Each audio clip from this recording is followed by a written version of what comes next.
Hello and welcome back to Hill and Valley. Over the last year, our business has been growing and we've taken on a lot of new projects and acquired new gear and equipment. In this video today, we're going to be talking about our 5 favorite purchases we've made over the last year that have been the most helpful to us as filmmakers. So the first item we're going to talk about is actually a combination of things that we've purchased over the years, but really didn't come together until this year, and that would be our director's monitor kit. We bring this director's monitor kit with us on a lot of shoots, especially ones where we have several people involved. If there's going to be a director, a producer, or just our entire team working together on the shoot.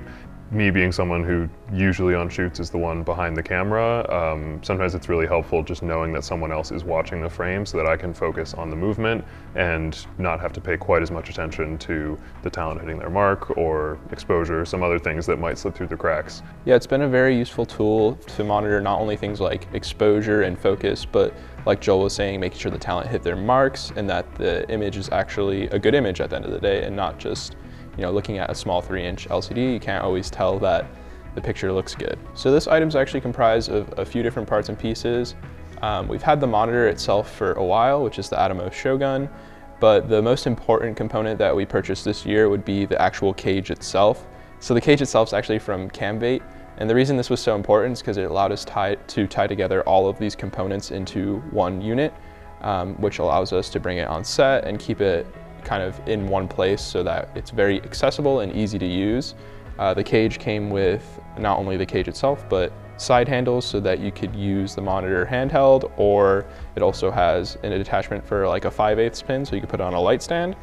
And my favorite part is that it has a V-mount plate included, which allows you to power not only the monitor, but the wireless transmitter off of one single battery. Another important piece to this setup is the NPF battery that allows us to connect via DTAP to our V-mount battery, which will power either our video receiver or the monitor itself. The way that we use this director's monitor with our camera is through the Axoon CineEye 2S Pro, which is a kit that includes a transmitter and receiver. So we can mount the transmitter onto our gimbal or onto a camera cage, and then the receiver onto the monitor cage. And that way we can get a clean feed straight from the camera. One other thing we added onto the cage is the Tilta Nucleus Nano. So that way, if we do have a situation where we need to pull focus, you can use this monitor as well as a way to pull focus remotely. The next item on our list is our camera cart, which is the AMG 750 by Crane. This is one of our more recent investments. If you've been following along, you'll probably notice that we made an entire video about this camera cart. We were super excited when we first got it, and it definitely has helped to speed up our productions. If you haven't seen it already, check out that video we made on our YouTube channel. So we really love this cart because we can roll it into our production van and basically bring all of our essential grip and camera equipment with us to a shoot all in one package. So the things that we tend to keep on this cart include our lighting, C-stands, gaff tape, and other small accessories for rigging, our soft boxes, and then usually just some extra batteries, filters, any other camera accessories we want to make sure we have on the day of the shoot. Yeah, it's important to us that all these things live on the cart so that the day before the production, we don't have to spend a whole lot of time doing prep and loading things into the car. This way, when we leave, we know that for sure we have everything we need to make a really high quality video. So the reason we went with this cart specifically was one, price point is very affordable in the world of carts. It's like 1/3 of the price of most of the other camera carts, and it also holds quite a bit. It can hold up to 750 pounds, I believe. And it also has the all-terrain version, which is the one we went with. It has a lot larger, beefier wheels so that we can roll over grass or gravel and easily maneuver because we're oftentimes shooting outside as well as inside. So it's great that we can get our equipment to the location no matter where it is. It might not be the most glamorous item on this list, but at the end of the day, it really helps us to make our videos better. It's something that we have struggled with in the past. Do we bring an extra tripod? Do we bring an extra C-stand? And having this camera cart, it's never a question anymore. It's always just, we'll bring exactly what we need. If we need to bring more, we can. We don't have to worry about taking extra trips and carrying things in and out. Yeah, it saves us a lot of time and worry in the long run. So the third product on our list, and probably one of the most important, is our DJI Ronin RS2. It's something that we've been looking at investing in for a long time. We had the Ronin S, the original Ronin S, and the Ronin M before that. And we really needed a second gimbal at the time. And unfortunately, since then, our Ronin S has died. So the RS2 is not only a a great addition, but a necessity for us at this point. Yeah, and having a really great and consistent gimbal is really important to how we work, because we make a lot of different kinds of videos, but a lot of them are outside and with shorter time frames, so we really need to be able to just pick up the camera, go figure out how we want our shot to look, get the camera move we need, and move on to the next one. What I like about it most is its dependability and consistency. I know that when I pick it up and have it set to the settings that I usually use, it's going to respond how I expect it to. And so that definitely just saves a lot of time stressing about gimbal settings. I know how to quickly access the few settings I do change on shoots, but being able to just pick it up and know that it's going to work how I need it to work is definitely the most significant thing about it for me. We talk a lot about our love-hate relationship with gimbals on this channel, but at the end of the day with the RS2, it's gotten us to the point where we feel like we use gimbals with the most intent and we're not just picking it up as a last resort. The next thing we want to talk about is our FPV drones, which we purchased this year. Yeah, and we've talked about them a lot on this channel again, for a good reason. We've gotten a lot of use out of them, and I feel like they are the purest form of what we would call an investment.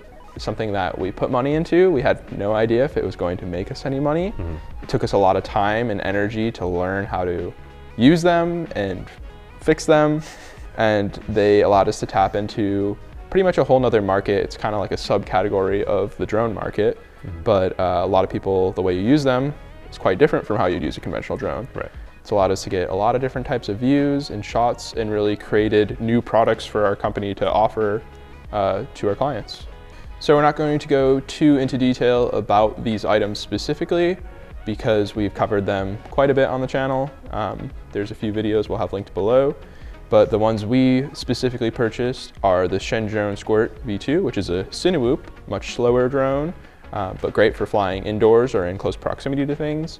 And the other one we bought is the Nazgul 5 V2 from iFlight, which is a much faster drone, larger drone, and more geared towards flying outdoors and doing acrobatics. So the last item, and arguably the most important item on our list, is our 2022 Mac Studio.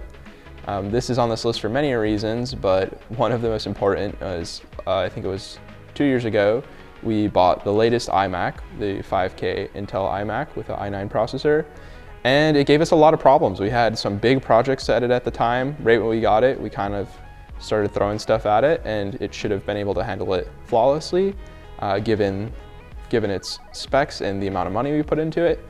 And like I said, it gave us a lot of problems. It created a lot of hangups in our business and was not good for us. We still use it to this day. It's more of like our backup machine. But ever since we got any of our new Apple Silicon machines, they have performed way better and given us far fewer problems, especially the Mac Studio. At our studio, lots of us are editing at the same time, working on different projects. Having multiple machines is really important for us, but especially having the Mac Studio being our primary editing machine has been really helpful. We use the Mac Studio with an ultra-wide monitor, and having that dedicated workstation as our primary editing machine has been really helpful, because we know that if we're handling really intense footage at high bit rates or using certain codecs, we know that that machine will be able to handle whatever we need it to. Yeah, so not only as an investment as the computer itself, like having an extra machine, like Joel was mentioning, a lot of us are editing at the same time. So having the ability to get more work done at the same time, fewer bottlenecks.